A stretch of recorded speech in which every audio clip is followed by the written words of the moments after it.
don't want to be thinking, but we also need to be on our toes ready. Like if something is slightly off and you can't connect it to a next skill, you need to be able to think, okay, what's my escape route, in order, instead of just falling off the bar, like trying to keep going with your routines. You always have to be a little bit on your toes, or like on the beam, if something's slightly off in the air, you kind of need to be able to correct it and try and bring it back on. So there's always that little bit of...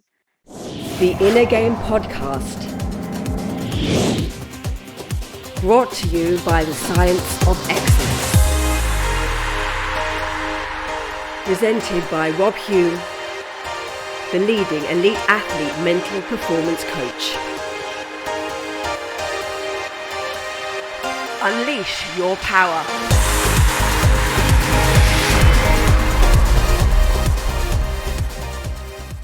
Boom! So, welcome onto the Inner Game Podcast.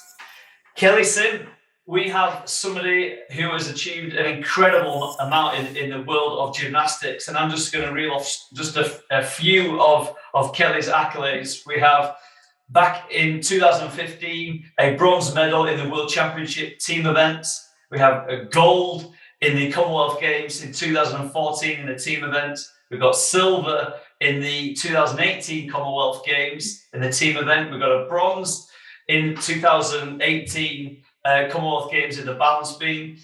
We've also got a all-round national championship gold medal in 2018 as well. So with Kelly, we've got a fascinating interview with somebody who has been there, who is right at the top of her sport in one of the most demanding, challenging, mentally, physically and emotionally demanding sports on the planet, in my opinion. So thank you very much for coming on, Kelly. Oh, no, thank you for having me. So I always like to begin with finding out how the athletes, how the people who come on, how they got into the sport. So how did it begin for you? Because I think what has always amazed me through watching gymnastics in the Commonwealth Games and the Olympics for nearly 30 years is just how young so many, especially the females, are in getting into this sport. So I'd imagine your journey began a long time ago, really. Yeah, it definitely did. I always have to kind of clarify with my parents this story because I can't remember it myself. It was so long ago. But I started when I was 6 years old, and I went along with a friend. She did a trampolining club, and it was inside a big gym. It was kind of in the corner of the big gym. So I did the session with her and could kind of see all the girls like swinging around on the bars in the background. And I think they'd advertised like a free session in the gym just to try it. So we went along the following week, and then after that session, the coach came out and kind of asked to see my parents, and they were both there actually at the time. And it's funny because my dad said they were looking at like their statures and like what my parents looked like, and because they were quite small, and like height is quite a good attribute to be small in gymnastics. Like they were obviously quite happy with that, and they thought that I wouldn't grow too much, so I was kind of invited back for like a squad session. And yeah, just didn't really look back since. It was just, that was kind of just what I did from there on. It kind of almost became as compulsory as school, like not in a bad way, but it kind of, I went to school and I went to gym, and that was life. Yeah, and I think what so many people don't realise, and with working in schools myself for nearly 20 years, people don't realise the commitment that it takes to do what you do and what you've done.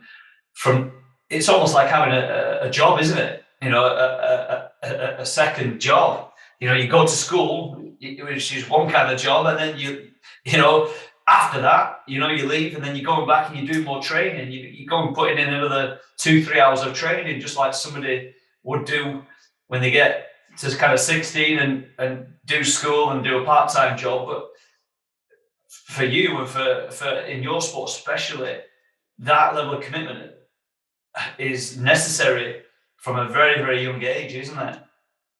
Yeah. I think when I started the sport, especially, everyone expected you to peak at 16 and be done by 18. So you have to commit really, really young, and kind of it was thought you have to get strong, you have to get the skills, you have to get everything really, really early because our careers are so short. So you're training for, I was doing 30 hours a week by the time I was 13. So it ramps up so quickly. And was coming out of school every day by the time I was in senior school I just went to school in the mornings and I did gym for 6 hours a day for the rest of the day. So it's a lot of training. And I think my friends just thought, I was going to do a couple of cartwheels and I'd be home by 3 at the same time as them. But actually, like, your day's only just starting when you leave school. So it was a lot of commitment, but it was kind of all I ever knew. And it was fun still. I was like learning new things every day, and I was with friends, and it was kind of what I wanted to do. So it didn't feel like a job, but it was very full on, especially now I look back. I think for me personally, and one of the things that I certainly try to, if it's an issue anyway, try to instill and kind of remind athletes about is what you just said there, about it being fun, about it not feeling like work or a job, because you got to enjoy it. All of us who play sport, who took it seriously to some degree, it all starts with having fun, doesn't it? And what can get in the way sometimes with some athletes is that the enjoyment goes. Bad experiences, painful memories of things not going right. Coaches sometimes making, putting demands and pressures and expectation, and what once started as something which was just for the love of doing something pretty cool. That sometimes with some athletes that balance can change from fun and enjoyment to, all about being pain and sacrifice and working hard and pushing hard. Has that ever been a challenge for you, or have you always been able to keep the enjoyment factor in what you're doing? It definitely does become a challenge. I think almost fun as you get older, maybe the word changes. Maybe it's, I enjoy it, or it gives me fulfillment. Maybe it's not fun as you get older because you kind of, it's hard and you get niggles and you get older and things like that. But I think like the satisfaction of like going to the gym, having a good day, achieving something and coming home, that's a fun feeling. You live for that feeling. And that's more like kind of what keeps me going as I get older, rather than, you're flipping and you're jumping the foam pits, or you're just having fun with your friends when you're younger. It changes, but you still get that similar feeling, I guess, when you're older. Yeah. So who were your idols when you was younger, when you was first getting into gymnastics? Was there somebody either in gymnastics or outside of gymnastics? Was there somebody that you kind of looked up to in sport that kind of inspired you, either kind of mentally or physically, in terms of being able to, I want to be able to do this like him or her? Or did you have somebody like that, or some people like that growing up? Yeah. When I got into gymnastics, I knew nothing about it, and neither did my parents. It was a whole new world, so I didn't really know anyone at the time. You have like senior gymnasts in our gym, so I always would look up to kind of like senior at like 14, 15, 16. So I'd look up to kind of those girls and see the big skills that they were doing and want to do that. And as I got older, kind of Beth Treadwell, she was a big inspiration. She was the first kind of British gymnast to win an Olympic medal and really was the front runner in British gymnastics. So as I learned more about it, she was definitely a role model for me. Yeah. And obviously, you're talking about how you progressed up through your career. Obviously, gaining that medal that Will brought. First you got a gold, didn't you, in the Commonwealth Games in 2014? What was that like? You must have been quite young in 2014, performing at one of the highest levels you can perform at, and coming away with a gold. What was that like for you at such a young age? Yeah, that was huge for me. It was my first kind of really major competition, and it's a Commonwealth Games, so it's a multi-games event. So you get the whole kitting out experience, you get the whole living in the athletes' village, and it's like a whole different bubble. And I'd never done anything like that before, so I kind of felt like I didn't belong there. And I was kind of like the deer in the headlights in the arena, and it was all crazy, and there was so much media attention, and it was really scary actually, just but such an such an honor to be there as well. And yeah, to get that gold, I do remember standing on that podium and just thinking, like, if I achieved nothing else in my career, like, all the hard work up to this point was worth it, because it was just, yeah, it was so incredible. And it really like spurs you on to just want to achieve more once you get like a big kind of medal like that. And what, if you don't mind me asking, how old were you then in that competition? I think I was turning 18 that year. I'm not sure if I was 18 there or after that, but 17, 18. Yeah. And then shortly after that, you then got a bronze in the World Championships.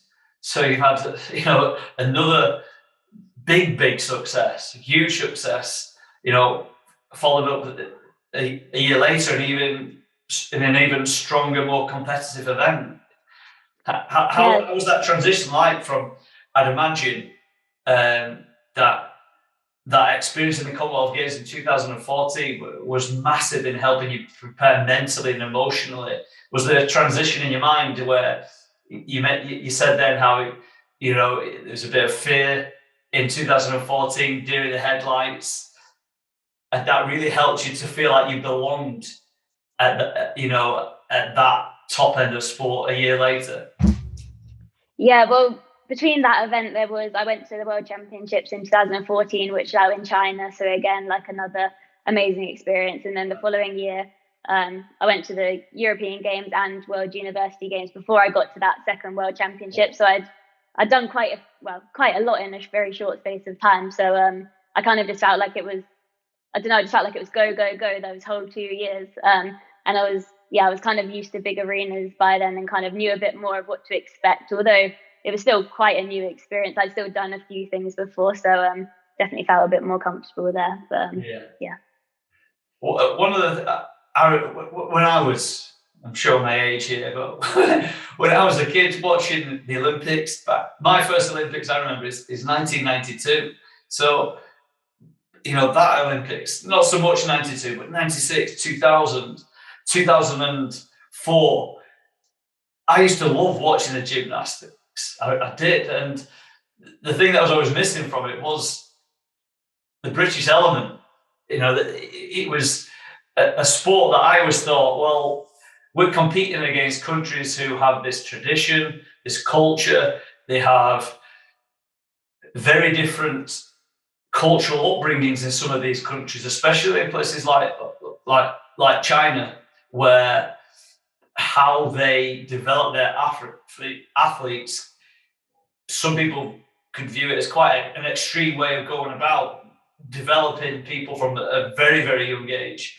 So in my head, around that, that 90s, early 2000s, I kind of thought that gymnastics was just going to be something where we as a country wasn't going to be able to compete at that level.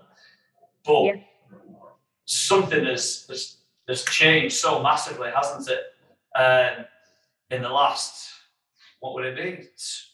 Where are we now? More, in the last 12, probably around 12, 14 years, would you say?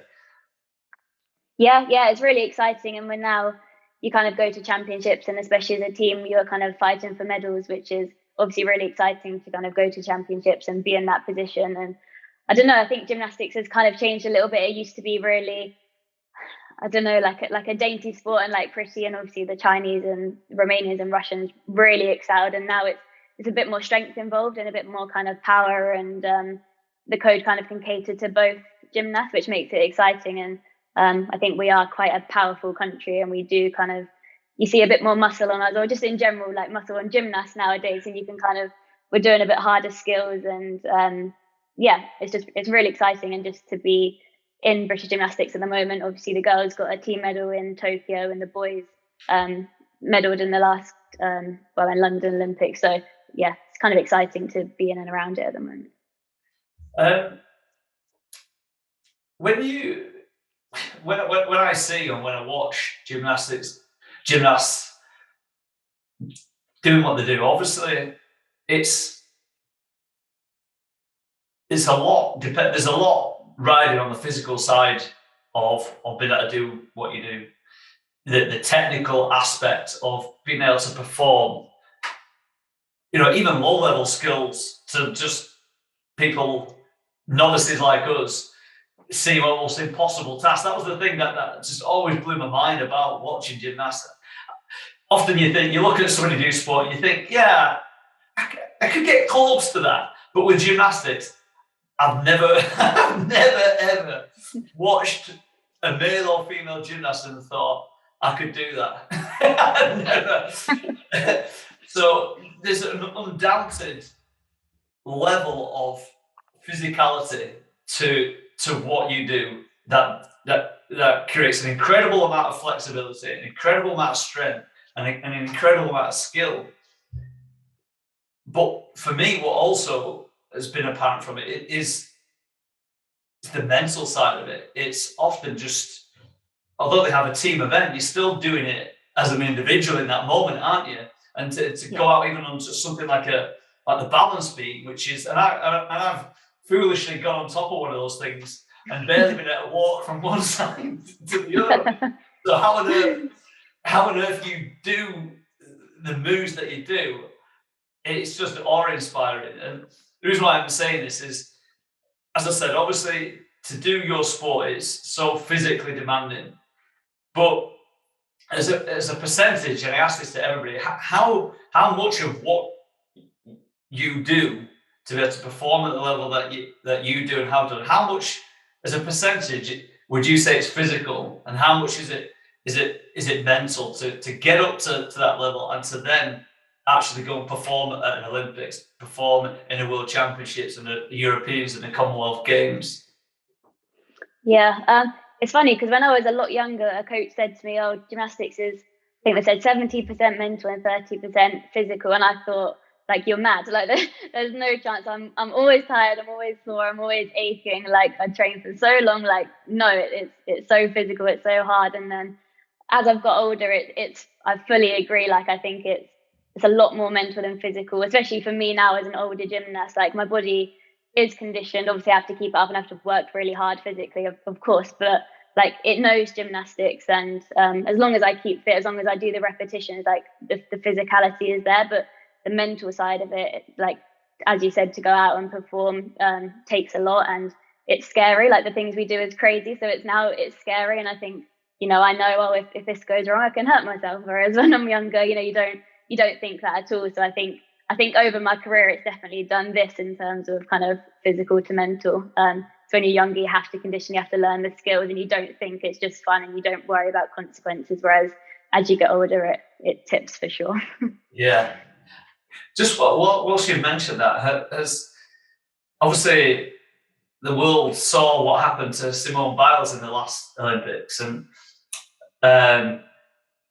whether it's referred to that in gymnastics or not, but in other sports, they kind of call it the yips, where all of a sudden there's a part of them that's frozen in some way. They can go from doing something, effortlessly and easily, and then something happens somewhere along the line where, and from my opinion of it, it is that fear factor almost becomes, for whatever reason, becomes more apparent internally, and almost puts the brakes on.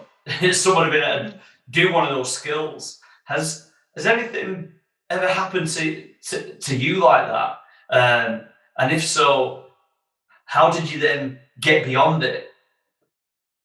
Yeah, I think every gymnast knows this feeling and has probably gone through something in their careers.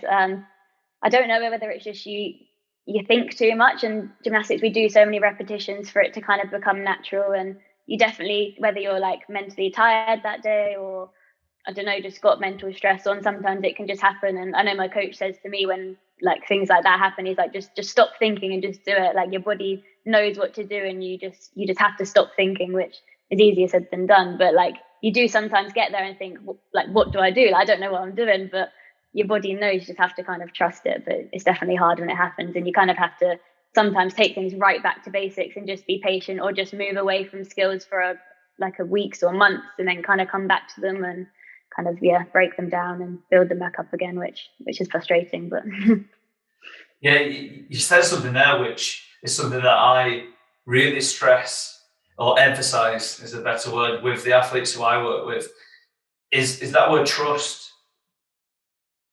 Athletes who are consistently performing at the best, and those great athletes who are right up there for a long time, they trust in their ability no matter what happens. The Michael Jordans, the Cristiano Ronaldos, these the Usain Bolts, these people have unbelievable trust in themselves, in their ability, in the fact that they've done the training, they've put the time and energy in.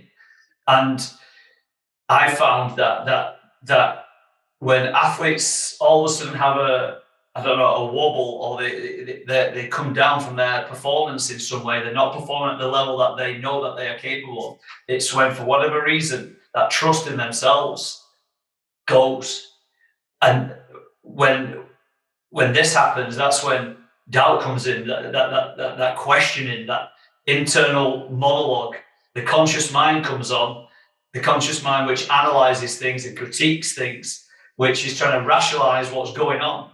But when you're doing, I'm going to show my ignorance here in not being able to even name any of the types of skills that you perform, but doing those somersaults and backflips and twists and turns, that isn't a normal activity, is it? Exactly. To do what you do, you're trying to normalize something which just blatantly is not normal. So I can certainly see in gymnastics how just a slight knock in confidence, or something that goes slightly wrong in some way, could just set that off randomly. And I think it goes back to what you were saying there, that when your coach said to you, you just got to stop thinking. I can't remember the exact word that you used to describe it, but all those hours that you have, if you dare count up all those hours that you've put in of developing the physical strength, the flexibility, and obviously the technical ability, that's in there. That's wired into the subconscious. That's in what is called the cerebellum. That is stored in there, and the only thing that stops that performance that has been programmed in your mind, essentially, is the conscious thought, is a thought about something. And I'm just wondering, have you, and I'm sure you've had a few, but can you remember a performance that you've had where you absolutely nailed it, where it just flowed out of you? Do you remember a performance like this, Kelly? Yeah, I'd probably say in 2015, and it was a bit of kind of a change in my confidence, really, having like that good of a performance. It was at the World University Games, and I'd struggled. I'd been to the European Games like 2 weeks before, and it was a really, really quick turnaround, and I'd had a nightmare at the European Games. It was like just a terrible competition, and I was quite, almost worried about replicating that at kind of the next one, because it was so soon. I had to kind of pull myself together quite quick and block it out. But it was the all-around competition, and just everything kind of from start to finish, because an all-around is 4 events, so it's all the events combined. And just kind of from start to finish, everything just kind of clicked, and all my events were great, and I was kind of leading all the way around, and I'd ended up winning it, and I'd got my first kind of major title. Just having all those events click, and I almost just didn't really worry about an outcome. I just was thinking piece by piece, just wasn't really thinking about it. Kind of to get that good result, that competition will always, be a bit of a turning point for me in terms of like confidence and knowing that I could do it and turn it around so quickly as well. So I have very good memories from that competition. Yeah, and just some of the words that you use there to describe it, things just clicking, blocking out, that previous performance. These are actually internal skills that people can develop and do develop naturally. But what I try to do, or not try to, what I do is then is then teach an athlete how to, if they had a bad performance, some athletes, that one event that you had where you didn't perform to the level that you had, for some athletes, that can stay with them, can't it, for a long period of time. And unless they learn how to literally block that out, they can be trapped for a little bit for a while. So that was so powerful for you that you was able to learn this almost internal mental skill to block it out, and when people say that, the subconscious is giving clues as to how how one does that. So with the techniques that I have with athletes, I teach them how to take memories and change them.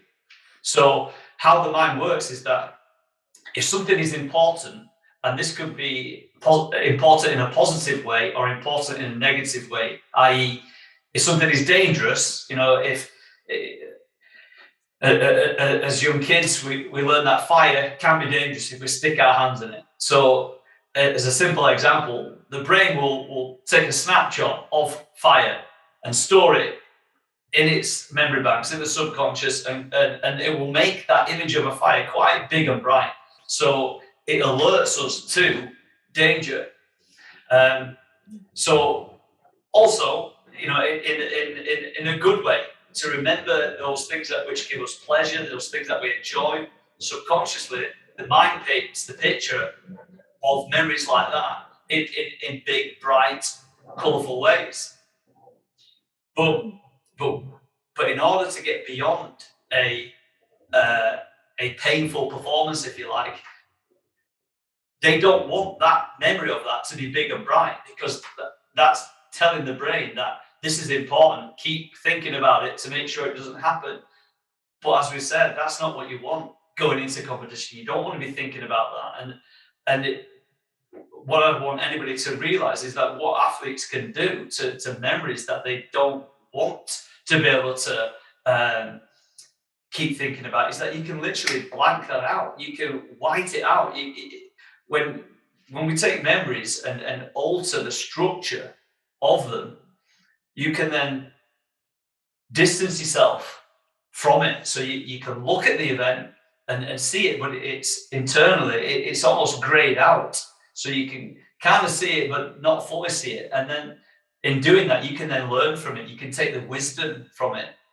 Does that make sense? And that certainly seems that that's what you were able to do in that event, in that next event. So you could take some important information from it and then learn from it and apply it to then go and do something better. Does that seem like that was what happened?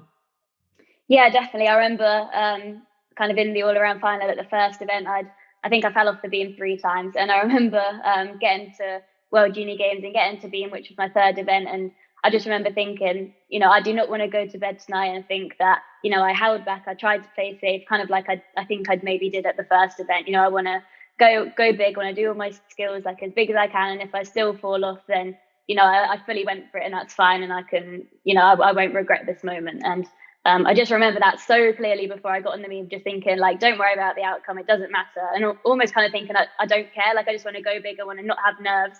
And obviously I did care, but kind of just telling myself I didn't, to try and get the nerves away. And I think that was really the turning point at that competition, and probably had to go through the first one in order to kind of get that feeling at the second one, I guess.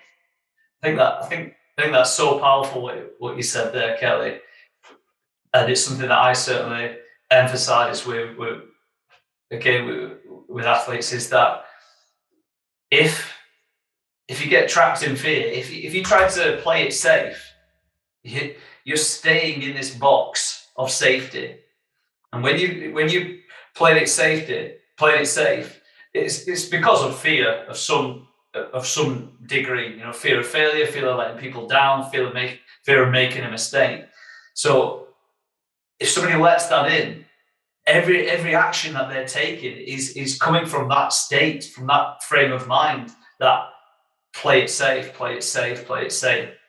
And with that, then you cannot fully express yourself, because to express yourself, in any way, in any aspect of life, and especially in sport, to be able to express all the skills and to express yourself creatively, you have to be in a state of freedom for that, which is certainly how it seems you're describing that. As you said, it's almost like you didn't care. You cared just enough for it to not be an issue. Caring too much, and then that sends you over that edge into that freeze, fight, or flight mode. So it's such a balance, isn't it? And were you able to kind of take that across? That kind of mindset, that state of mind is really what it is. It's a state of mind which allows athletes to perform in that way. Were you able to carry that across into future competitions after that? I think that's something that I still have to work on all the time, because I think, you can want it too much. I think I've, made so many mistakes in the past by just wanting it too much, like knowing I'm capable of getting that medal and just kind of almost thinking about the outcome before I've done the routine. And I think it's really hard. Like you said, obviously you don't want to let people down, and you do have that feeling, you do have the fear because of that. So I constantly, and I'm still working on it, trying to, almost take that not care attitude, even though it's not that, but just try to, be a bit freer. I mean, it's still a work in progress, but I do, always kind of try and keep that in my mind. And yeah. I think anybody who's watching and listening to this, if people, one of the real things that I try to drive home to athletes is that the state of mind somebody's in. That is the single biggest driver to performance. And there's different words for states. You can call a state a trance. When you performed in that performance which you described, you were in a trance, a different type of trance compared to that previous competition where things didn't go correctly. And that trance, that state, drives the performance. And everybody in sport who's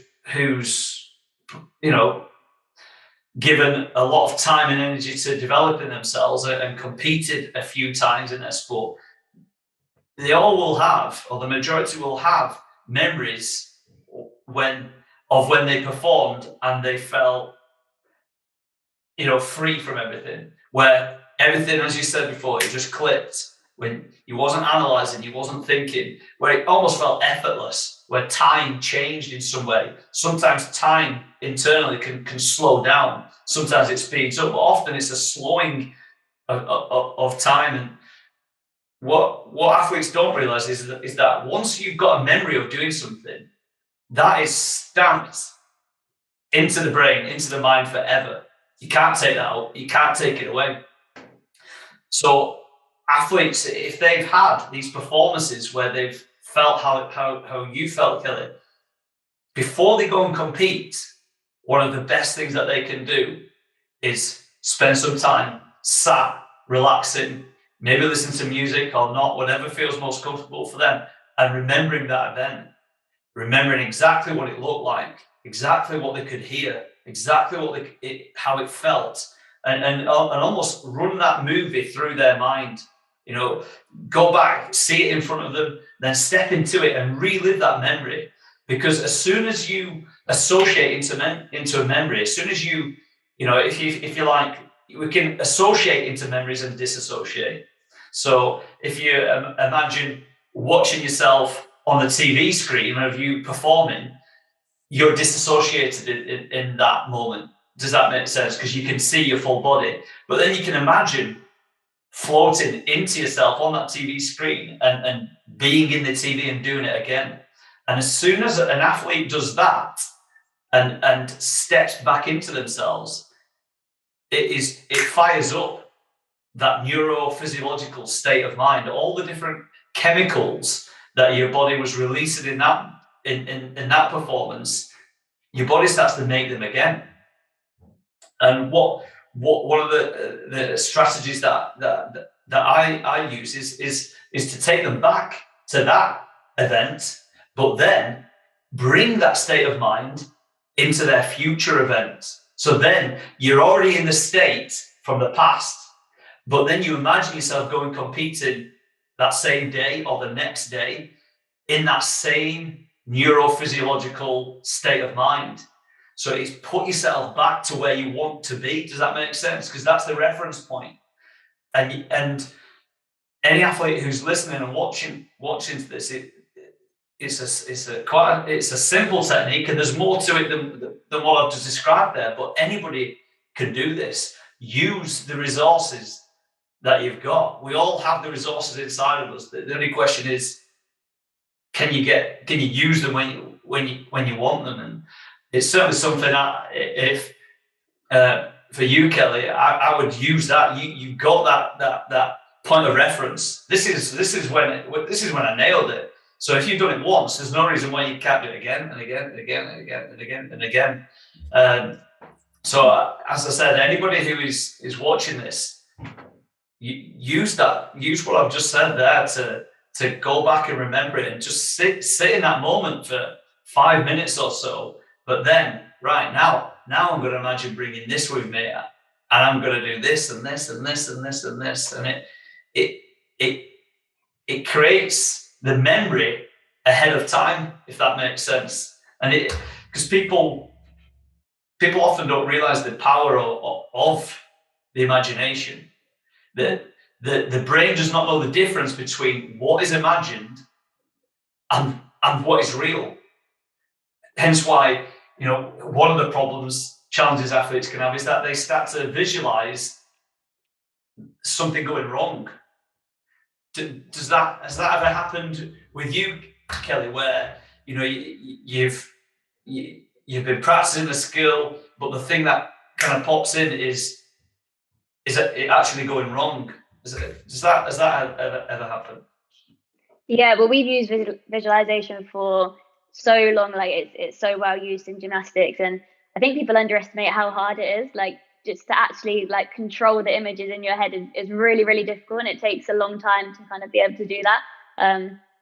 I mean, visualizing beam routines, you just falling off. Like it takes so long to be able to actually control it. And yeah, I use it all the time, whether it's kind of before competitions or when I'm trying to bring routines together, because that's always a hard part of training, or kind of just to learn skills. I was learning quite a difficult skill at the start of this year and just didn't understand it in the gym, and my coach was trying to tell me, all these different techniques or different coaching points, but I didn't get it. I just didn't know what to do, what to think of, and there's only so many ways he can kind of tell me what to do. And I remember I just went home and kind of all night just tried to visualize and tried to feel it, and it took me ages to actually be able to feel it in my head, which sounds crazy, but and I remember I woke up and it just clicked in my head, and I could see myself doing it, and I went into the gym that day and it just worked. And that kind of just reiterated to me the power that does actually have. I understood it because I practiced it for hours in my head that night.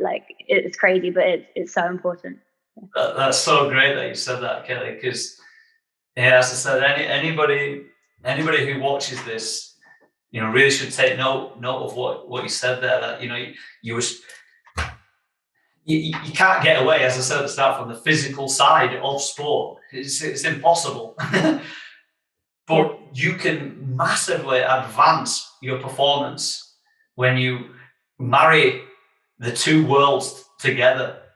And my passion is to bring to the forefront in sport that athletes need to be giving tools, techniques, and time. Those three things: tools, techniques, and time to the mental side of their performance. Because if an athlete is if you break it down, let's look at sport in terms of you got the technical side of training to their sport, then you got the physical side, which is the strengthening, the conditioning. You got those elements. All athletes are doing those two things. Then you've got nutrition. That's important. That plays a part as well, whatever percentage that may be. Let's say nutrition has a 5% impact on performance. And then you've got sleep and rest. That's really important. Let's say that's, 15%.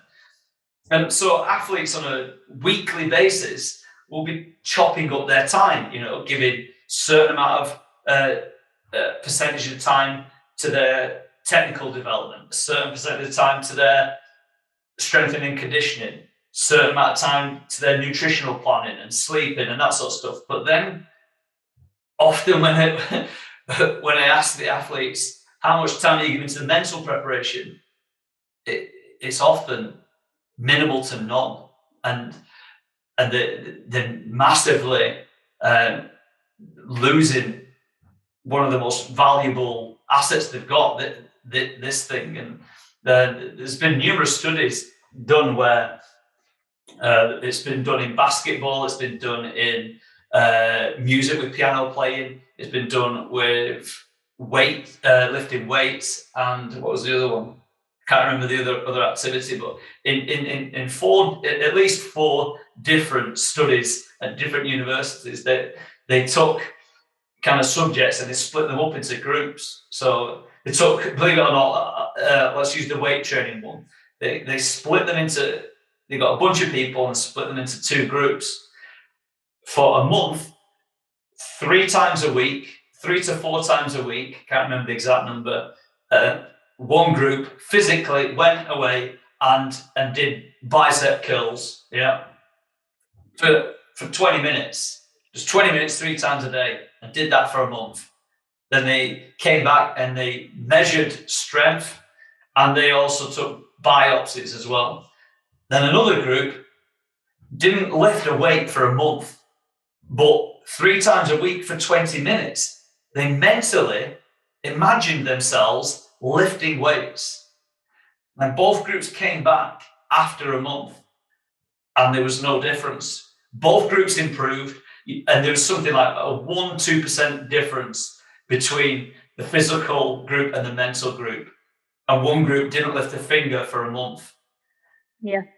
And what a really smart guy then did, I think he was called Jose Silva, Mexican American guy who just had a fascination with the brain. He then paid out of his own money to have a study done where they then added in the third group, physical group, a mental group, and then the group where they did both.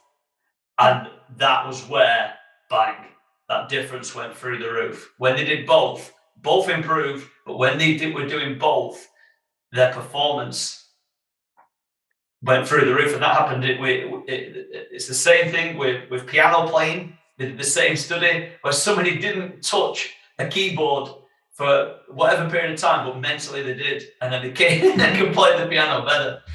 So it's so powerful, this thing, and people don't often know how to use it. Yeah, I think I've read one of those studies before, but yeah, I mean, like now I'm 27, so I'm quite like old, I guess, in gymnastics. So I can't do the same physical as, some of the girls who I'm competing against or what I used to do. So the mental side has to come up, and I have to visualize kind of just as much as I do the skills, and that kind of, hopefully weighs it out.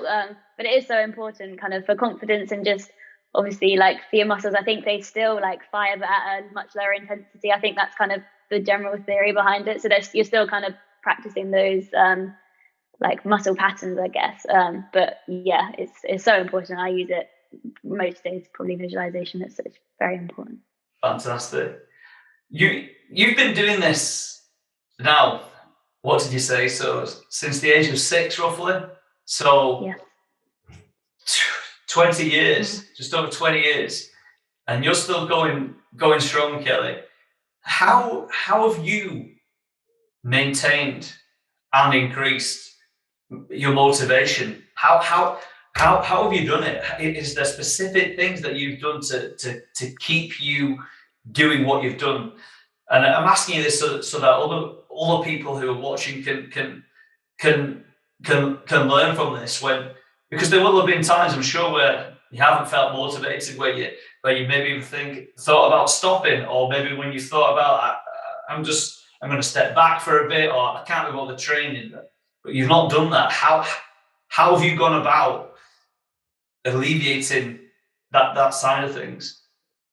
Yeah, well, I started the sport and there was kind of no ambition to compete or to get to a Great Britain squad, and I didn't think I had the potential to. I wasn't very good at all when I was younger, and I was just doing it for fun. And I think I got into the squad when I was 16, so that's first year senior in gymnastics, which is quite late. Normally kids get in at kind of 10 or 11 and kind of move up through the GB pathways, whereas I didn't have that at all. So I guess, my first major competition was 18 years old, which again is kind of old. So I only started having the international experience at 18. And I think once you, like I said before, once you achieve something, you want to achieve more. And I think you achieve something, you think, oh, I can achieve a little bit more, or I could do this now. So the competitions kind of give me fire. And then learning new skills, you can never learn every single skill in gymnastics. So I think that, and I have a great coach as well, who's always hungry for more, who's very ambitious, and who kind of gets just as excited as me in the gym. So he's kind of constantly pushing me as well. And I don't know, I love the lifestyle of being an athlete. I kind of love that regimented, like knowing where I'm going to be every day. I like eating healthy. I like, making sure I get enough sleep, and I like that side of it as well. And I love my training environment. I just enjoy it, and I like the feeling of getting better. And I think, as long as I can still do it and I'm healthy enough to do it, I'm never going to get this opportunity again. So kind of to grasp it as long as I can. And I don't really know what I'm going to do outside of gymnastics as well. So I guess that's the other thing. I'm not really sure what else is out there, but. Oh, that's awesome, Kelly. What's really shining through there, as you said a few times, just how much you enjoy doing what you do, which is, where we started earlier in the conversation about how important it is, because there's going to be those moments where, when you're not, for whatever reason, something happens, life gets in the way, even outside of sport.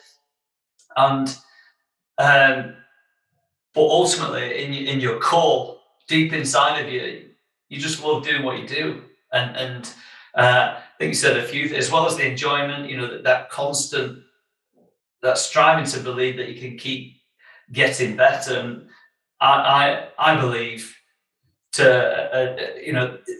an infinite line that somebody can improve upon. And obviously the physicality does, as we all get older, come into play, but there is always something in some other direction where there is improvement. And I think one of the big challenges athletes have is when, for whatever reason, they get to that point where they think that line of improvement can't increase anymore. They've almost put that ceiling on themselves. This is me, this is where I'm at. And it's a big mistake if they do that. Because, even a Cristiano Ronaldo, he's 37. I hear people talk about him. These are professionals that you hear, ex-professionals on Sky Sports talking about him, how he can't do this and this, that, and the other. He's old now and blah, blah, blah. There's absolutely zero chance that Ronaldo believes a single word of that. He gets up every day still believing he can get better. I have absolutely no doubts about that. So if somebody like that at 37, who's been at the top for a long time, is still coming into training, wanting to be better, believing he can improve at something, then that's where everybody else should be as well, shouldn't they? Yeah, definitely. And I think, again, my coach is massive in that, and he has really instilled in me over and over again, like, you can always do more, and kind of always pushes me. And I'm sometimes the one who has to be like, let's be a bit realistic, or like, we've got comps coming up, let's kind of settle with our skills. So he's really the one that kind of keeps my mind open and keeps me thinking, I can do a bit more here. Maybe here's got to be stable because of a certain injury I've had or I've got at the moment, but we can push here. And he's really, really great for that. So that's awesome. And I think one of the things that I came across many years ago with the research that I was doing in this area is as I mentioned off air at the start, Kelly, I first started to look at talented athletes, at a younger age, any age before kind of 20, really, who were at a similar level. And why is it that with very similar ability, one can kick on and go and fulfill and even exceed potential, and why some go the other way and drop off and ultimately stop doing it. And one of the things that I did start to notice is that when the athletes are able to kick on and really start to tap into their potential and keep stretching that line of potential, that is having a network of support. And that might just be one, it might just be one person.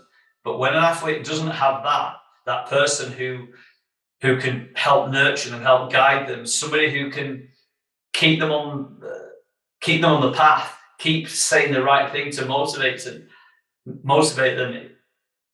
I feel that is, a real key factor in making it to the top in sport. And I've heard you mention your coach quite a few times now, and just wonder if you could divulge a little bit more just how important your coach has been for you in helping you get to and stay to the level that you've got and are at. Yeah, well, I think it's kind of rare, and I've been at the same club that I was at when I was 6 to when I'm at now. So I've known my coach since I was 6, and obviously he's known me since I was that young. And I didn't have him straight away. He was kind of the senior coach, and I probably moved into his group about like the age of 13. So obviously we've grown massively and kind of got this massive bond. But we've also, he's kind of watched me grow up, and our relationship has changed massively as it would kind of 13 to 27.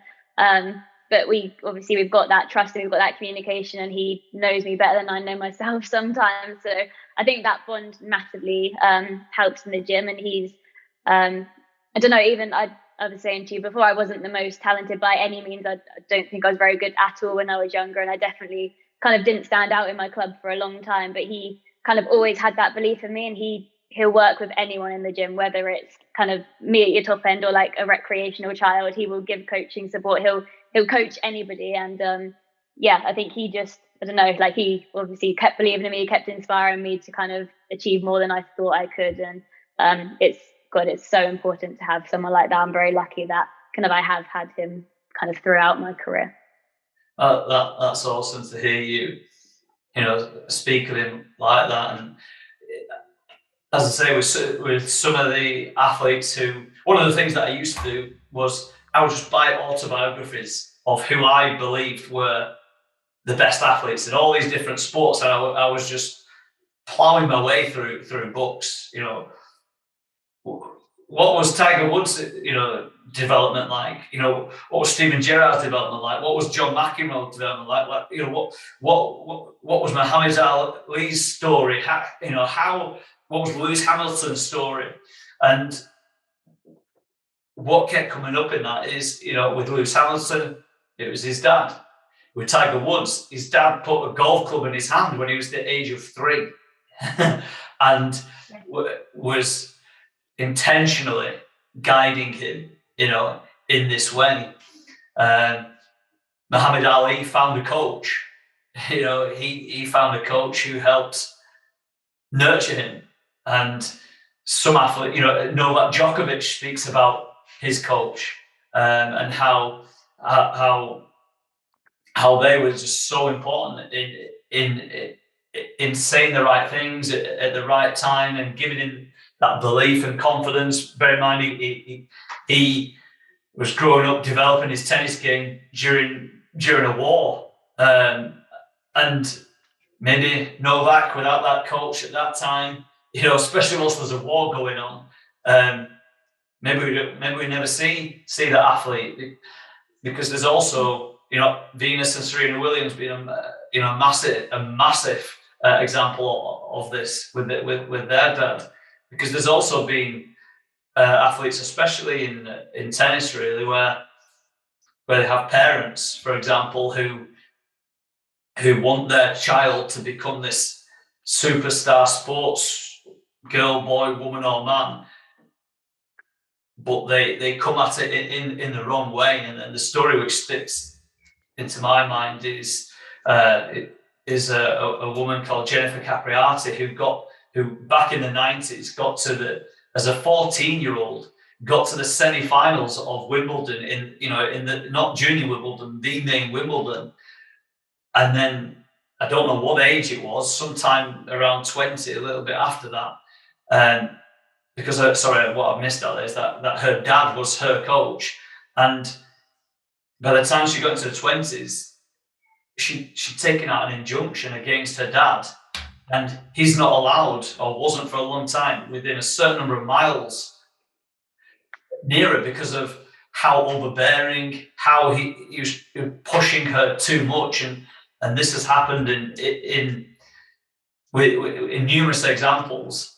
Do you ever kind of see that kind of thing in gymnastics? Or yeah, well, that's the other thing that you miss. Like, obviously, you don't really see the parents and the kind of families you have behind you. And I mean, my family from the age of 6, obviously, they knew nothing about gymnastics, and suddenly I'm, plunked into this squad, and it's like, okay, I've got to drive her to the gym and drive her home like every single evening, and then like suddenly you've got to change kind of the food that you're cooking. So my mum would have to kind of cook more meals that I could kind of eat. So the whole family changes the way they eat, and obviously family holidays, then you can only go on a certain time, or suddenly I'd stop going on family holidays. And it's up until you're 18 till I can drive. So my parents were obviously like taxis and financial support and emotional support, and that they kind of do everything behind the scenes. And they were brilliant, kind of not to really step over the line and interfere. They never watched a training session. They just dropped me off, and they'd pick me back up, and they'd ask me about it, but they wouldn't keep like pushing me about like what I did in the gym. They just kind of left the gym in the gym, which is kind of exactly how I would want it to be. I think if they'd have asked any more after I'd spent 6 hours a day in the gym, you don't want to talk about it most of the time when you go home. And I think if they would have been really pushy and kind of pushing for what I was doing, that would have just been too much. And so yeah, they were kind of my parents, and just my parents at home, but also had so much support, and my grandparents as well. Everyone was taxi drivers and kind of being that support system, but without kind of getting too involved, which I really, really appreciate. Yeah, I can imagine in how you're describing it there that's like a welcome relief. That obviously they would have asked at times, wouldn't they? But that probably gave the ability to go and commit yourself, to such a high intensity all these days in a row. But each time you're able to come home and perhaps then just switch off and leave that where it was. Would that happen? Yeah, definitely. And I see it nowadays that we never used to have like a viewing gallery in the gym or anything, and they've built one in the last few years. And I see all the little ones' parents up there, and I'm like, oh, I don't think I'd like my parents kind of watching every training session and kind of getting too involved. But yeah, no, I think everybody's different, but I just liked them just being my parents. And yeah, kind of, they obviously ask and they care and they try to learn, but I think even now they still don't know half of the skills, like the names of the stuff. They kind of are a little bit separate, but are so supportive.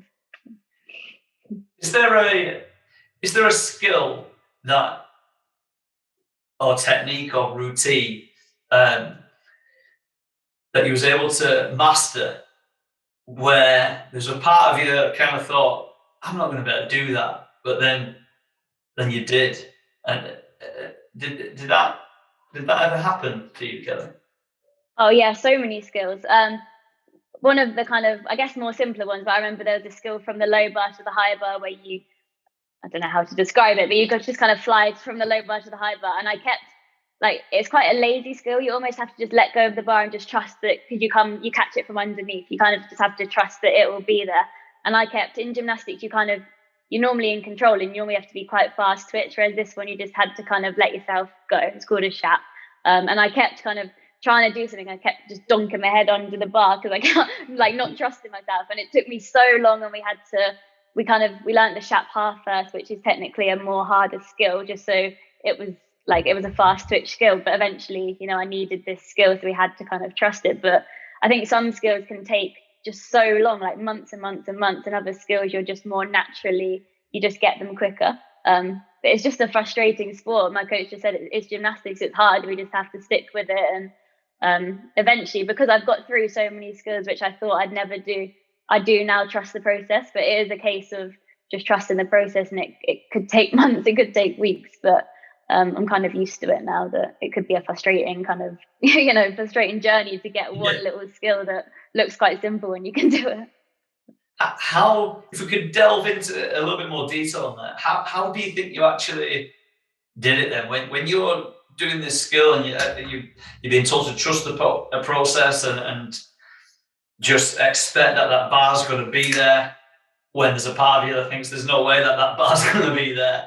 How did you, when you think about it now, when you look back at it now, how did you get to that point where you got to the point of trusting it? So you just was, I'm just gonna do this, and this bar is gonna be there when I do this. Can you try and explain how you actually got to this point? Yeah, it's quite hard, because I think normally there is like a moment when it clicks, and I don't know how to explain that, but I don't know. You get used to repetition, and even if it's failures and failures and failures, you have to just keep trying, because it's spatial awareness, and you just have to learn where you are, and you can only learn that by just doing. So you can have weeks and weeks and weeks of failures, or not doing it, or missing the bar, or being too close, too far away, like tedious, like different changes, but you are still making progress, even like by being brave enough to do it, or just by, I don't know, getting a bit closer, changing one little bit of a technique, which even though it's still bad, you're still getting a little bit closer. And I think eventually it might click, and then you might lose it for another week, and then you might like do a couple in a session. And I don't know, the process is horrible sometimes, but as I said, you go through it, and you go through it at such a young age with the most simple skills. Like, it can take so long to learn this really basic skill in gymnastics called an upstart on the bar, just because it's so, like, bars is so technical, it's hard. And you just have to do repetitions for your body to kind of to know what to do, but it's very hard to explain. I don't know if that made any sense. No, it does, Kelly. And I think, again, what you said there is so powerful for anyone striving to make it in sport, and not just sport, life as well. Because the thing that came out from that he said was, you've had to fail a lot, haven't you? You've had to accept failure, and this is power. This is where the real power is. In the acceptance of failure allows somebody to grow from it, whereas far too many people fear the failure. It's unfortunately there's 3 or 4 deep subconscious biases that gets wired into our brain. One of them is the fear of rejection, being rejected by somebody, and that comes from the deepest fear of being rejected by our parents. Because if when we're a little 2-3 month-year-old baby without our parents, we're done. So we have to build that relationship, and sometimes that can the human mind can get lost with that, and with all the things that can come with that. As I said, is this fear of failure, this fear of not being good enough. It's one of the common subconscious limiting beliefs that somebody can have, even though an athlete can have all of this success. When an athlete really thinks about how many people that they have excelled and grown beyond throughout their career, even at any level, to be the best, to be the best in your club. There's all the amount of people that you've had to become better at just in that club, and then in your region, and then in your country, and then that the progression is huge, and sometimes they lose sight of that and almost can't see the evidence which is there to give them the belief that I am good enough. I'm good enough. And that is such a key, that sometimes athletes, their ego will say, yeah, I know I'm good enough. I am good enough. But there's a part of them that doesn't quite believe in that. And you can only go and do what you do, Kelly, and perform these skills by trusting in yourself, believing that you're good enough, because that's what's going to keep getting you back up onto those bars, onto the beam, to keep doing that, going for that technique and routine. Would you agree with that, Kelly? Yeah, definitely. I think it's important as well having the environment where like it's acceptable to fail. I think leading up to a competition, my coach is going to be like, right, we've got 6 weeks and this is probably going to be bad, and we've gone through this process so many times, and we know that a bar routine you're going to fall every day for the next month, and that's fine. That's just part of the process, and we both accept that, and we both, obviously I'm going to get frustrated because it is annoying, but like we trust it, and we're like, yes, we're going to get there. And it's a hard bar routine, it's a hard start value, but we just have to go through it, and that's what we go through all the time. But it's stressful, and especially when you go to like a national squad environment and maybe the coaches don't know you as well, and you've got other coaches looking and other gymnasts looking, it's more stressful because it's not accepted that you should be failing really in those environments. So that's what I think you can get a bit more like not believe in yourself, and when the fear comes, I think. But yeah, definitely. I mean, and gymnastics as well. It's one of those sports where you do fall, and that knocks your beliefs. So you have to just know that you're on the right path, and it's normal, and you're gonna fail a lot in order to get that consistency until you are kind of competition ready, and you are kind of going through your routines a lot more easily and kind of not thinking about them. Fantastic.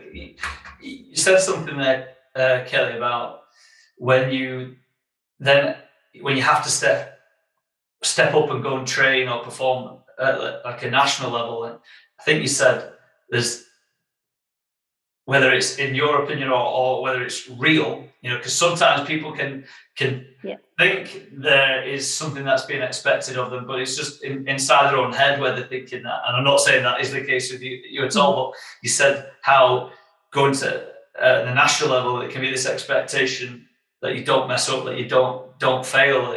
Was that something that you have found a challenge? Because it seems that you have such an amazing culture, an amazing relationship, which he isn't scared of failure himself. So he allows you to feel safe and secure in failing. And has that been a challenge where, not all coaches are like that? Maybe in a the national setup at times has their expectations or something like that kind of. Have you found it difficult to transition from being with your coach there to then being there? Has that happened? Yeah, well, don't get me wrong, it gets to a point where he's like, okay, we need to not be failing, like as we get closer to he's not always so chill. It's just kind of in the far out. But yeah, I think generally the coaches feel it too when we get to a national centre. My coach is kind of like we need to step it up, and like hopefully at that point you're not failing like you do in your club. You kind of go into squads when you're a bit more prepared and closer to competitions. But I think from everybody, it's an expectation that the national coach is there watching us all the time for selection. They're the ones who select the teams. They're the ones that kind of want to show your best work when you're at those national squads. So I don't know whether it is in everybody's heads or if that is generally the expectation, but I think it is, you don't want to be failing as much when you're kind of at those centres. So. No. Yeah, obviously makes sense, because when the selectors are there picking from the group, that they're looking for those with the consistency, aren't they? That's what all athletes like you are looking for, is that consistency. The mistakes are always going to be there. It's who's making the least number of them, and accepting that when when one mistake comes, that's not the end. And it, as we said at the start, if somebody does make a mistake, it's an internal art of being able to let go of that, so that you're not moving on to day number 2 or event number 2 still thinking about that mistake, that error.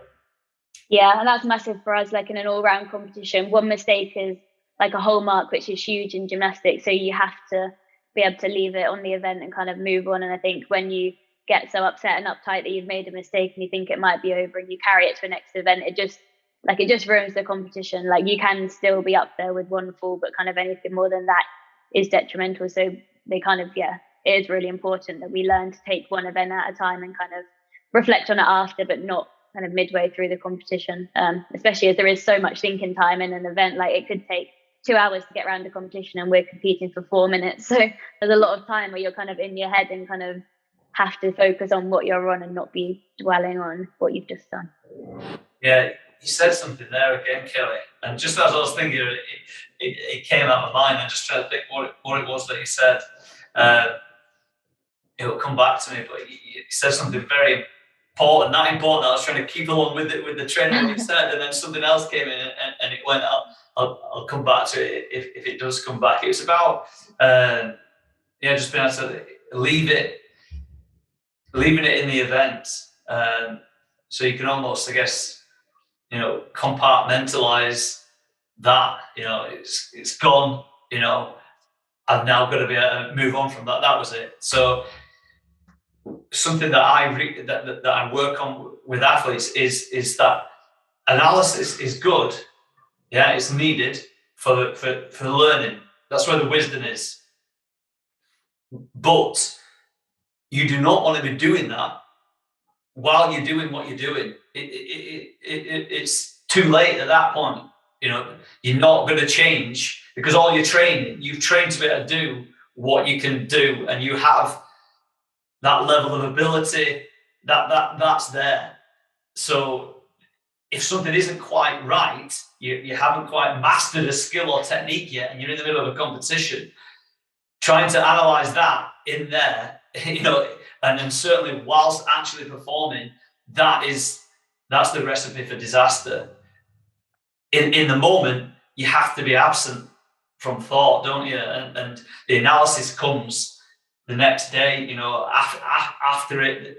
Maybe, I don't know if it's a bit different with gymnastics in terms of, obviously, whilst you're performing, they can't be the analysis, but do you sometimes leave that room in between? For example, with the vaults, am I correct in that you have two vaults? Is that right? Sometimes in an all around, you just do the one, but if you're trying to make a final, you do two. Right. So would there ever be a case where you do one, and then that performance, do you actually analyze that first one a little bit to then after it to then help you change or perform the next vault?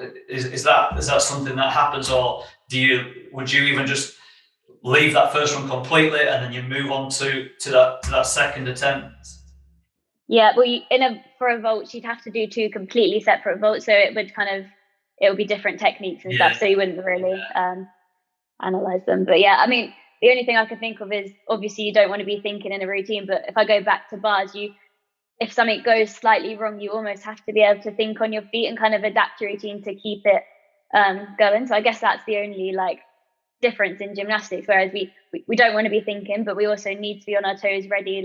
If something is slightly off and you can't connect it to a next skill, you need to be able to think, okay, what's my escape route, in order, instead of just falling off the bar, trying to keep going with your routine. So you always have to be a little bit on your toes, or on the beam, if something's slightly off in the air, you kind of need to be able to correct it and try and bring it back on. So there's always that little bit of kind of still analysing as you go along, a tiny bit. But like you said, most of it you do it after. Yeah, that does make sense. That there's going to be moments where you need that fine adjustment, and I guess you've got to make that fine adjustment, and then that thought pattern's got to go, hasn't it? I'm slightly out here, I've got to get it back there, but then that's got to go, because with what you're doing, you're so quickly onto the next thing anyway, that if there's still that thought about that, if that's lingered, then your focus has gone on the next part of the routine, hasn't it? Yeah, no, exactly that. You've got to try and really stay in the moment, and that's so hard as well, because your head does tend to wander, especially when you're so ready for a competition, so your body knows what to do. You still need those cues, even if you don't need them to know how to do the skill. You just need them to keep your mind on what you're doing more than anything. So yeah, exactly that. What pieces of advice, if you could get three, what three pieces of advice would you give to somebody, either generally in sport or someone in gymnastics, a younger person, 10, 11, 12, that sort of age? What piece of advice would you give them to help them go and achieve whatever it is that they want to achieve in their sport? What do you think is something, when you look back on these 20 years of all this experience, all this training, all these competitions, all of these special moments. From that, you will have gathered, a lot of wisdom, a lot of learning from those events. If there's some things that you could take from that to pass it on to someone else, what would they be, Kelly? I'd probably say learn to communicate from an early age. I was very listen to my coach and do what he says for a long, long time. And obviously that does work, but I think you need to be able to have that open communication. I probably trained over too many niggles that then became injuries because I thought I'm just going to keep going because that's the right thing to do. So I'd probably say communicate, because you know yourself and your body, I guess more than anyone. So communication, I think, is massive, and I learned that too late in hindsight, I think. Another one, probably make sure you enjoy it. Obviously, it's much easier to work hard if you kind of love what you do, and it is hard work. Obviously I love it, but it's very, very hard. So making sure that you love it, and you're kind of doing it for the right reasons because you enjoy it.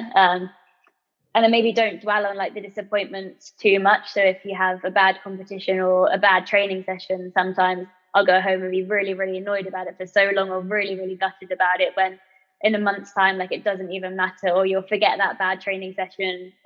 It's actually helped because you usually feel fuel for something else, or you've learned from the bad experience. So I'd probably say learn from it and be disappointed for a few hours, but don't let it drag into kind of days, or let it kind of alter your self-belief or things like that. It's just kind of part of the journey.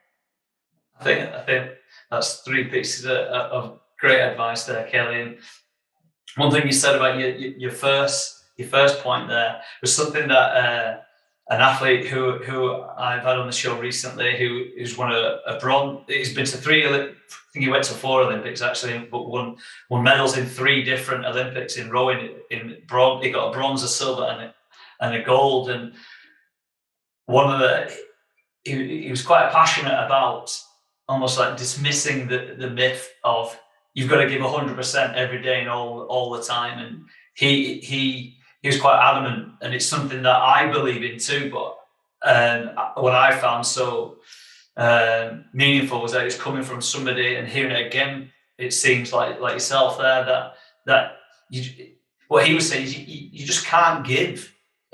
You can't just keep cranking it up at that highest level every training session, every week, year in, year out. And he said he fell foul of that. That was the advice that was being given to him. That was the mantra that gets thrown out there. You've got to give it 100% every day. And he said the thing that allowed him to get his gold was realizing, I can't do that, and it's okay to not do that. Sometimes you've got to drop it down to 80% and do 80% for a bit, so that then next week, or the week after or whatever, you're giving it 100% then. And sometimes, bringing it down, but and backing off in training a bit and go and do something with your friends, or going, and I think that it's certainly something that I believed, and it seemed like that's kind of what you were saying there. Correct me if I am wrong there, Kev, but was that kind of what you was leading to there with that? Yeah, definitely. I think I was one of those kids who was very lucky, and I didn't get an injury until I was about 20. So we worked in training through work as hard as you can, repetition, and that's what gets you there. And then you kind of get these injuries, or you start working through pains, and you realize if you just keep working and keep pushing, they just develop into. And I think I've lost so many months in my career where I've just pushed for no real reason other than I thought that was going to make me better. I thought that's right. And you just lose so much time. So I think, even now we'll come in and we have a broad training program, and we know what we're aiming for, and we know what skills we're trying to get. But every day it will be I'll speak to my coach and we'll be like, hey, how are you feeling physically? How are you mentally? Because even if mentally I'm tired, that's going to affect the skills, and there's no point pushing like crazy to kind of come out with an injury, because that just sets you back for so long. You'd rather, take it down that day, maybe work on basics, work on individual skills, and come back the next day fresh, being able to work hard. So I'd rather kind of my coach be a little bit disappointed or be a little bit angry one day, but for me, be able to walk out of the gym fit and healthy and come back the next day ready to try again. I think that kind of, to me, shows how much I've matured as an athlete, because kind of even 3-4 years ago, I would have never done that, and I would have just not wanted to upset him or disappoint him one bit. And he's not disappointed, obviously. he wants to push and he loves training, but he's not disappointed. But it feels like that as an athlete, and you always want to give your best every day, but you kind of have to know that you can't be up there every single day, which I think, is what you were saying. Yeah. Thank you for sharing that, Kelly, because I do think it's important. And, sometimes people throw out these sound bites, these motivational sound bites and clips and things like that. And I think they then get caught up in this, this unrealistic expectation, for athletes, that they've always got to be up there. They're not making mistakes. And, athletes make mistakes. Simone Biles, arguably the greatest gymnast of all time, she's making mistakes on a regular basis, isn't she? She's learning from them quickly, but she's still making them. And it's I guess in gymnastics, one of the challenges is that you come into the sport at such a young age, and like you've been with pretty much the same coach the whole time. That when you started, you're just a little kid, younger kids they want to achieve what they want to achieve, and they will just go with what the adult senior says, and it takes time for you for us all, doesn't it? To grow up and develop some wisdom to be able to. Sometimes you just got to figure some things out yourself, haven't you? Yeah, and I think that's where our relationship has massively changed. It went from me doing everything I was told, and him telling me what to do every day. And I think we probably had a period where, I don't think you'll mind me saying, but where we did kind of struggle for that power battle, really. I was kind of trying to speak up, but was scared, and he was kind of, no, I'm still the boss. And we had that period where it was difficult, I guess. And then now it's such a team, and we discuss everything, and we have to be so open with each other, and it just, it works so much better. And, I'm an older gymnast, so we have to do that, and we have to kind of, to take every day as it comes. But, it works a lot better, and you kind of just, you have to go through that, I think. Yeah, that really does make sense. Just got 3 questions left, Kelly. What's your superpower? If there's one thing and there'll be loads of things, if there's one thing that really is something that you have about you, which kind of has enabled you to do what you do, whether it's a particular technique, is there a technique or a skill or a routine that really is your thing, the thing that really stands out, or is there a habit or a personality trait that you have about you, or a way of viewing the world or sport? What's one thing that you have that really has been key for you in your sport?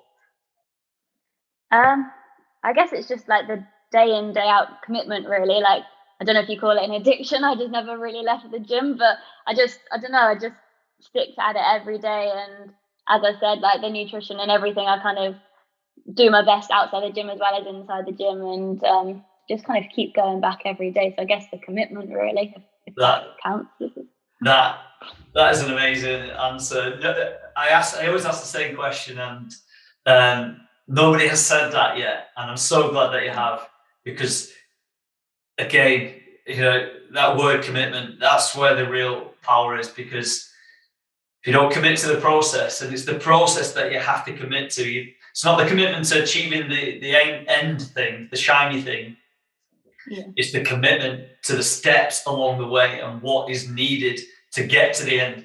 That's where the real secret is, the commitment to it. And sometimes athletes aren't prepared to make the choices that they need to make, to get that end target. So I'm so pleased that you feel that and have a sense of that, because it's certainly something that I'm passionate about. That it's the commitment that gets you up on those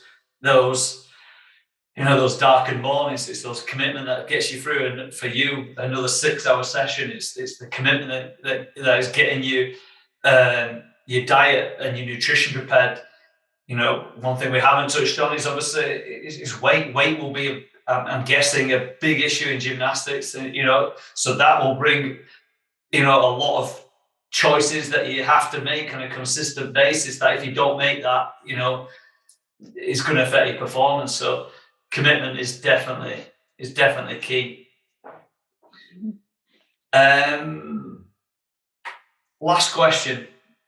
Okay, what's your definition or meaning, Kelly, of sporting excellence? What does this mean to you? I think it's very personal and individual. I'd say it's doing everything you can to the best of your ability, like outside of the training and inside. I guess like committing everything you have, like your heart and soul, to that one thing, and kind of your excellence is kind of your potential, and it's not compared to kind of anyone else's. It's like the best that you can be when you kind of give everything you've got, I guess. That's fantastic, and again, it's something that a few athletes have said in my conversations with them. It's certainly something that I really strive to get across the athletes that I work with. That the only competition, there is competition, and there's only one competition you're against, and it's you. Yesterday's version of you, last week's version of you, last year's version of you. Am I a little bit better today than yesterday? Am I a little bit better this week than last week? Am I a little bit better this month than last month? And there's always going to be somebody doing something better than you. And I think sometimes athletes, and just generally in life, people get caught up comparing themselves. I don't have that. I'm not quite as good in this area. And that takes you away from being in the moment on yourself, doesn't it? Yeah, definitely. I think we're all guilty of that as well. You always look around, and especially when we do go to our national centres, you see all like the younger seniors doing all these crazy things, which my body just would never let me do anymore. But it's really important, to just focus on like what you're doing, and it's hard, but like I think you do learn that as well when you get older. Like my strength is here, and like other people's strengths are there. But if you put us together like in a team environment, we'll be a really strong team. So you just got to try and focus on your strengths and work on your weaknesses, but not like compare yourself too much. That's great. And I think this is a fantastic way of wrapping up the podcast, Kelly. I've really enjoyed spending this time with you, Kelly. I think that your openness, your honest approach to speaking about some of these things is so refreshing, and you're giving up your time to come and do this and pay forward, advice to up and coming gymnasts, up and coming athletes. We learn best through stories and telling the stories, which is essentially what a podcast is, and that's how we have evolved as a species throughout time, by sharing stories, the wisdom. There are shortcuts to success. There are, otherwise we'd always be starting back from the beginning every time. And the key is knowing which shortcuts you can take, and sometimes you just need to hear it from somebody like yourself who's gone through it, because that it means so much more. So I know that people watching this, there'll be young gymnasts out there, people in your own club, perhaps other clubs that'll find this so insightful, Kelly. So really thank you very much for coming on and giving up your time. I really do appreciate it. Oh no, thank you. It's really interesting to hear what you have to say as well, and like the work you're doing. That's great. Thank you. Thanks, Kelly. See you later now. Thanks a lot. Thank you.